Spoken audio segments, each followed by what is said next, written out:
Hello everyone, welcome to the commerce achiever platform. ये continuation है हमारा यूपीएससी कॉमर्स ऑप्शनल इनिशिएटिव का। तो अभी चल रहा है organisation behaviour and financial management. ये बहुत ज़्यादा इंपॉर्टेंट है कि प्रीवियस ईयर पेपर में आपके कौन से टॉपिक आए हैं, किस तरीके के उन टॉपिक से क्वेश्चंस आते हैं और उन्हें आपको कैसे अप्रोच करना चाहिए। तो आज हम फाइनेंशियल मैनेजमेंट में ये स्ट्रैटेजी इंक्लूड करेंगे, जहाँ पे हम प्रीवियस ईयर के पेपर को भी इंक्लूड करेंगे, जहाँ पे हम डिस्कस करेंगे कि जो हमारा आज का टारगेट है या अब तक के हमने जो टारगेट्स किए हैं उसमें किस तरीके से हमारे प्रीवियस ईयर के क्वेश्चंस आए हैं। फिर हम नेक्स्ट डे ऐसे ही स्ट्रैटेजी फॉलो करेंगे हमारे ऑर्गेनाइजेशन बिहेवियर की ओर। तो पहले हम हमारा आज का टारगेट देख लेते हैं और अब तक हमने क्या प्रोग्रेस करी है ऑर्गेनाइजेशन बिहेवियर में। अगर आप फर्स्ट टाइम व्यूअर हैं तो आपसे रिक्वेस्ट है कि अगर आप फर्स्ट टाइम जो है इस इनिशिएटिव में जुड़ रहे हैं तो वो जो सब्जेक्ट के टारगेट्स चल रहे हैं आपको उन्हीं को स्टार्ट करना है, क्योंकि अगर आप बैक के टारगेट्स को करने जाएंगे तो आप जो है कोई भी टारगेट अचीव नहीं करेंगे। तो अगर आप ऐसे स्टूडेंट हैं जिनको ये गाइडेंस चाहिए कि आपने करंट ही जो है टारगेट से स्टार्ट किया और बैक के टारगेट्स को इन बिटवीन कैसे अचीव करना है, सो आप कमेंट करें ताकि हम जो है उनको उस वे में आपको मैं सपोर्ट कर सकूं। तो ऑर्गेनाइजेशन बिहेवियर में हमने ऑलरेडी मीनिंग एंड कॉन्सेप्ट को कवर अप किया है, हमने पर्सनालिटी कवर अप कर ली और परसेप्शन भी कवर अप कर लिया है। ठीक है, आज बहुत ही इंपॉर्टेंट टॉपिक हम देखने वाले हैं मोटिवेशन। ठीक है, मोटिवेशन से लगभग on an average every attempt में आपका क्वेश्चन आया हुआ है और कल हम कोलिंग भी करेंगे कि जो हमने चैप्टर्स कवर अप कर लिए हैं ओबी में उसमें किस तरीके से आपके क्वेश्चन आए हैं और हमें उसे कैसे अप्रोच करना है। तो आज सिर्फ हम मोटिवेशन की आउटलाइनिंग देंगे और एफएम में हम आज प्रीवियस ईयर पेपर को लिंक करेंगे। तो मोटिवेशन में आपको मीनिंग एंड डिफिनीशंस को कवर अप करना है। जो डिफरेंट स्कॉलर्स डिफिनीशन शेयर करते हैं उन्हें अंडरस्टैंड करना ज़रूरी है, रटिएगा मत, बट अंडरस्टैंड करेंगे उससे बेनिफिट क्या है कि जो आपके डिस्क्रिप्टिव टाइप क्वेश्चन है लाइक क्वेश्चन नंबर 2, 3 एंड 4 उसे आप बहुत ईजी वे में टैकल कर लेंगे अगर आपने ये प्रैक्टिस घर पे कर ली होगी। तो उसके बाद आपने कवर अप करना है nature of motivation, types of needs, क्योंकि नीड्स और मोटिवेशन का आपको पता होना चाहिए आइडिया। टाइप्स ऑफ मोटिवेशन क्या होते हैं, मोटिवेशन प्रोसेस क्या है, ठीक है, इंपॉर्टेंस क्या है मोटिवेशन की, मोटिवेशन और बिहेवियर के बारे में आपको बताना है। उसके बाद मोटिवेशन एंड परफॉर्मेंस जो है इसके बारे में आपको यानी इस बुक में आपको जितना गिवन है उसे प्लीज आपको छोड़ना नहीं है। कोई भी चीज यहाँ पे फालतू एज अ स्टोरी नहीं गिवन है, everything is neat and clear. ठीक है, और नोट्स के लिए कई बार स्टूडेंट इन बिटवीन पूछते हैं कि मैम मैं नोट्स बना लूँ क्या। तो अगर आप ये बुक रेफर कर रहे हैं तो प्लीज आई रिक्वेस्ट आप नोट्स नहीं बनाइए, नोट्स बनाने में अपना टाइम वेस्ट मत करिए। पहला टारगेट है होना चाहिए आपको समझ करके कंटेंट को अपने ब्रेन में सेटल एंड देन आप आंसर राइटिंग प्रैक्टिस करेंगे। तो जब आप आंसर राइटिंग प्रैक्टिस करेंगे तो ऑलरेडी यू आर राइटिंग, है ना। तो आपको बार बार लिखने पे ही समय नहीं, क्योंकि आपके पास केवल कॉमर्स ऑप्शनल नहीं है, आपके पास प्रीलिम्स और मेंस की अदर सब्जेक्ट्स की भी तैयारी करनी है। तो हमें स्मार्ट वर्क करना है हार्ड वर्क के साथ साथ। थ्योरीज ऑफ मोटिवेशन आपको कवर अप कर लेना है, मैस्लो की जो थ्योरी है। तो थ्योरीज ऑफ मोटिवेशन में ऐसा नहीं है कि हमें सिर्फ मैस्लो एंड लाइक जो है स्कॉलर्स की थ्योरी कवर अप करनी है, ये भी कवर अप करना है कि बिहेवियरल थ्योरी क्या होती है, जो अप्रोच है मोटिवेशन का, ह्यूमनिस्टिक अप्रोच क्या है मोटिवेशन का, कॉग्निटिव या सोशल कल्चरल अप्रोच क्या है, इसे भी कवर अप करना है। एंड देन हम उसके इनसाइड में कवर अप करेंगे हमारी मैस्लो की थ्योरी, हर्सबर्ग की थ्योरी कवर अप करेंगे, ईआरजी थ्योरी हम कवर अप करने वाले हैं, मैकलेंड की जो थ्योरी है, व्रूम एक्सपेक्टेंसी थ्योरी है, उसके बाद पॉटर एंड लॉरल मॉडल है। ठीक है, आपने इक्विटी थ्योरी कवर अप करनी है। उसके बाद carrot and stick approach, theory X, theory Y and theory Z, काफ़ी इंपॉर्टेंट ये हमारी थ्योरीज हैं। बीएफ स्किनर की रीइंफोर्समेंट थ्योरी है, इन्हें आपको कवर अप करना है। अब थ्योरी में कई बार स्टूडेंट के मन में ये क्वेश्चन आता है कि मैम क्या बस थ्योरी ले लें और उसे याद करें।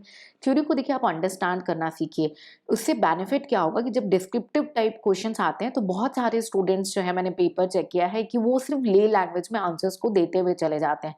अगर आपने थ्योरीज पे कमांड किया है तो मैं एक थ्योरी का आपके सामने एग्जांपल लूंगी ताकि आपको एक आइडिया मिले कि भाई हाँ हम कैसे उसे आंसर कर सकते हैं। लेकिन मैस्लो नीड हायरार्की सबको पता है मैस्लो थ्योरी क्या है, और आई बिलीव मैं एक बार कोलिंग भी करा देती हूँ जहाँ पे नीड के बेसिस पे जो है हमें अचीवमेंट होती है तो हमें मोटिवेशन मिलता है। तो हमारी जो साइकोलॉजिकल नीड है, सेफ्टी और सिक्योरिटी नीड है, सोशल नीड है, एस्टीम नीड है ना, और सेल्फ एक्चुअलाइजेशन नीड है। तो मानिए आपके सामने एक डिस्क्रिप्टिव क्वेश्चन आया जहाँ पे इन्होंने मतलब ट्विस्ट करके ये क्वेश्चन पूछा कि motivation can only be achieved when you means gain a good amount of money, मतलब मॉनेटरी फॉर्म में उसे एक्सप्लेन किया, या बोला कि how can you think that motivation can be achieved in different formative way. तो उस समय जहाँ पे स्टूडेंट्स मोटिवेशन को एक्सप्लेन करेंगे और थोड़ी सी स्टोरी लिखेंगे, उस वे में एक्सप्लेन करेंगे, वहाँ पे आप थ्योरी पुट कर सकते हैं कि नहीं, मैस्लो की थ्योरी ये बोलती है कि मोटिवेशन केवल किसी को रिवॉर्ड्स, मॉनेटरी रिवॉर्ड्स के फॉर्म में नहीं मिल सकती है। मोटिवेशन जो है हमारी जो different level of the needs है as per the Maslow theory, for example हमारी सेल्फ एक्चुअलाइजेशन, हमारी एस्टीम नीड भी होती है, तो केवल मॉनेटरी नहीं, नॉन मॉनेटरी फॉर्म के रिवॉर्ड्स में भी हमें मोटिवेशन मिल सकता है। और ऐसे ही आप को लिंक करके थ्योरी एक्स वाई जेड को भी एक्सप्लेन कर सकते हैं। तो थ्योरी का मतलब ये नहीं कि डायरेक्ट थ्योरी पूछी तभी आप थ्योरी का यूज करें। जब ऐसे डिस्क्रिप्टिव टाइप क्वेश्चंस हों, उसमें अगर आप थ्योरी यूज करेंगे तो आपका आंसर आउटस्टैंडिंग होगा।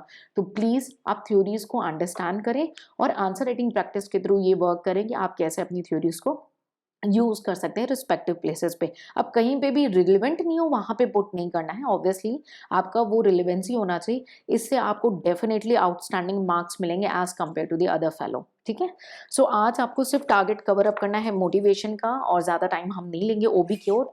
एफएम में चलते हैं, और एफएम में आज हम प्रीवियस ईयर के पेपर को भी लिंक करेंगे, ताकि अब तक आपको रोड मैप मिल जाए कि जो टॉपिक्स हमने कवर अप किया है उसमें किस तरीके से क्वेश्चन आए हैं हमारे। एफएम में हमने कवर अप किया है फाइनेंस फंक्शन, जहाँ पे हमने नेचर, ऑब्जेक्टिव और फाइनेंशियल मैनेजमेंट के बारे में डिटेल अंडरस्टैंडिंग करी थी। हमने रिस्क एंड रिटर्न रिलेशनशिप को कवर अप किया, और हमने आई बिलीव आप सब ने रेशियो एनालिसिस को कवर अप किया, जहाँ पे मैंने आपको ये भी बोला कि कई बार स्टूडेंट मिस्टेक क्या करते हैं कि नोट्स बनाते रह जाते हैं फॉर्मूलेज के लिए। तो आपको बुक में उनको हाईलाइट रखना है। रीजन क्या है, कई बार आप फॉर्मूले के आगे पीछे कुछ अपने वैल्यू एडिशन पॉइंट या कुछ अपने वीक एरियाज के पॉइंट को जो ऐड करते हैं, तो जब आप एक ही मटेरियल में सब लिखेंगे ना, तो आप नहीं भी चाहते हुए जब मानिए अपने फॉर्मूले को रिवाइज कर रहे होंगे अपनी बुक से, तो आपकी नज़र चली जाएगी कि हाँ, ये मेरी मोटिवेशन एरिया है जिसको मैंने वैल्यू एडिशन के फॉर्म में यूज़ करना है, या ये मेरी वीक एरिया है जिसे मुझे ध्यान में रखना है। इसीलिए अलग अलग जगहों पे नोट्स बनाने की ज़रूरत नहीं है। तो आप ये मिस्टेक नहीं करें कि हर वक्त नोट्स ही बनाते रह जाए। कंटेंट को ब्रेन में रखिए, कंपाइल्ड कंटेंट है इस बुक में, इसको ब्रेन में रखिए। कोई भी चेंजेस, अपडेट्स, अनाउंसमेंट होगी तो ये सबको इन्फॉर्म कर दिया जाएगा। ठीक है, तो नोट्स बनाने में समय नहीं लगाना, आपने सिर्फ कंटेंट को ब्रेन में रखने के बाद आंसर राइटिंग प्रैक्टिस करनी है, जिसको मैंने ऑलरेडी एक्सप्लेन किया है कि आपको कैसे करके उसे कैसे वाइंड अप करना है फॉर वन डे रिविजन। तो आज का हमारा जो टारगेट होने वाला है वो है fund flow statement. Fund flow statement में अब आपके माइंड में आता होगा यार चलो फटाफट न्यूमेरिकल ही कर लेते हैं, तो ऐसा नहीं है। फंड फ्लो स्टेटमेंट बहुत ही इंटरेस्टिंग है, और आपके इंटरव्यू में भी इसमें इंटरेस्टिंग फॉर्म में क्वेश्चंस रेज हो सकते हैं, लेकिन आपको मीनिंग पता होना चाहिए। भाई चैप्टर पढ़ क्यों रहे हैं हम, रटना ही नहीं है ना केवल। उसके बाद जो है रूल्स क्या हैं, हम रूल्स भी कवर अप करेंगे। उसके बाद प्रोसीजर आपको कह सकते हो कि प्रोसीजर क्लियर होने से ना, ये जो है रिसर्च एंड एनालिसिस बेसिस पे प्रोसीजर फ्रेम किया है, ताकि मैक्सिमम जो क्वेश्चन है उस तरीके से सॉर्ट आउट हो जाते हैं। फिर उसके बाद फंड फ्लो स्टेटमेंट और इनकम स्टेटमेंट के बारे में कोरिलेशन और उनका जो डिफरेंसेस है, ठीक है, ये देखा है। फंड फ्लो स्टेटमेंट और बैलेंस शीट का क्या रिलेशन है, इंपॉर्टेंस क्या है आपके फंड फ्लो स्टेशन की स्टेटमेंट की, और उसके लिमिटेशंस, प्रोसीजर हम कैसे फॉलो करेंगे, और statement of changes in working capital. इसका परफॉर्मा भी कंप्लीट गिवन है, यहाँ पे आप देख सकते हो। तो परफॉर्मा भी आपको एक बार देख लेना है, एक आउटलाइनिंग कर लेनी है। Statement of source end fund, ये क्या होता है, इसके बारे में भी ब्रीफ गिवन है। भाई कई बार मैंने स्टूडेंट्स को देखा है वो न्यूमेरिकल सिर्फ करते चले जाते हैं। अगर आपको मीनिंग क्लियर होगी, इट्स माई प्रॉमिस, आपको न्यूमेरिकल 50% ईजी हो जाना है। उसके बाद जो एडजस्टमेंट है, ट्रिकी एडजस्टमेंट, उसे टैकल करना है। तो बेस आपका क्लियर होना जरूरी है। तो प्लीज इस बुक में जितनी थ्योरी गिवन है उसे भी अच्छे से आप अंडरस्टैंड करेंगे। फंड फ्रॉम ऑपरेशन क्या होता है, हम उसे क्यों बनाते हैं, आपको वो भी आइडिया होना चाहिए। टी फॉर्म में जो बनता है हमने वो भी देखना है। ठीक है, उसके बाद इसमें न्यूमेरिकल्स गिवन है, आपने वो न्यूमेरिकल सॉर्ट आउट कर लेने हैं। ठीक है, काफ़ी ब्रॉड वे में आपके न्यूमेरिकल्स गिवन है ना, विद सॉल्यूशंस हैं, ताकि आपका टाइम सेव हो सके। तो आपने न्यूमेरिकल करना है। कोशिश करेंगे कि कुछ और न्यूमेरिकल्स हम प्रीवियस ईयर पेपर से भी नेक्स्ट हमारे 1-2 सेशन में रुक करके जो है उसे इंक्लूड कर लेंगे। तो आज का आपका टारगेट जो इसमें रहने वाला है एफएम में, वो होने वाला है फाइनेंशियल जो है फंड फ्लो स्टेटमेंट का। तो प्रीवियस ईयर पेपर की अगर बात करें तो 2016 एंड ऑनवर्ड्स में आपकी एक बार जो है रोड मैप देना चाहूँगी कि जो जो टॉपिक अभी तक हमने एफएम में कवर अप किया है, like finance function, risk and return relationship, ratio analysis end fund flow. Ratio में न्यूमेरिकल कैसा आता है, मैंने एक आपको रोड मैप ऑलरेडी दे दिया है विद सॉल्विंग अपना 2022 का क्वेश्चन, ठीक है। सो आई बिलीव आपको उससे कुछ ना कुछ डेफिनेटली हेल्प मिली होगी, और अगर नहीं मिली या आपकी कुछ और एक्सपेक्टेशन है तो उसे आप कमेंट सेक्शन में पूछ सकते हैं। तो 2016 में अगर हम देखें तो हमारा क्वेश्चन नंबर 5A जो 10 मार्क्स का था, कंपलसरी क्वेश्चन था, इसमें आया था हमारा explain the relevance of time value of money in financial decision. तो टाइम वैल्यू मनी क्या रोल रखता है हमारे फाइनेंशियल डिसीजन में, इसकी वैल्यू पूछी गई थी। उसके बाद हमसे रेशियो का क्वेश्चन पूछा गया था 5B 10 मार्क्स का, diagrammatically explain the DuPont chart to calculate return on equity. तो हम रिटर्न ऑन इक्विटी को डू पॉन्ट चार्ट के थ्रू एक्सप्लेन करते हैं। तो इन्होंने बोला डायग्रामेटिक यानी डायग्राम बनाना यहाँ पे कंपल्सरी है ना। आपको सिर्फ स्टोरी नहीं लिखनी है, आपको डायग्राम बनाना है, फिर जो कंपोनेंट्स इन्वॉल्व है उनको 1 बाय 1 लिख के ब्रीफली एक्सप्लेन करना है, ठीक है।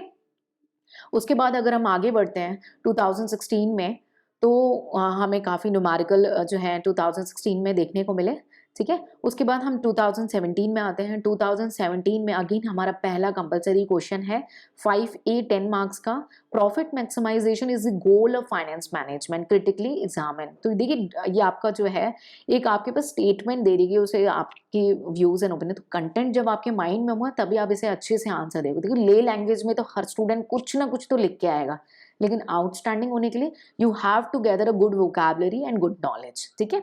उसके बाद 5 जो 1 second let me check, state the valuation of Walter model है, ये हमारे इस चैप्टर में अभी हमने कवर अप नहीं किया हुआ है, ठीक है। उसके बाद हमें रेशियो का न्यूमेरिकल गिवन है फुल फ्लेज, ठीक है, ओके।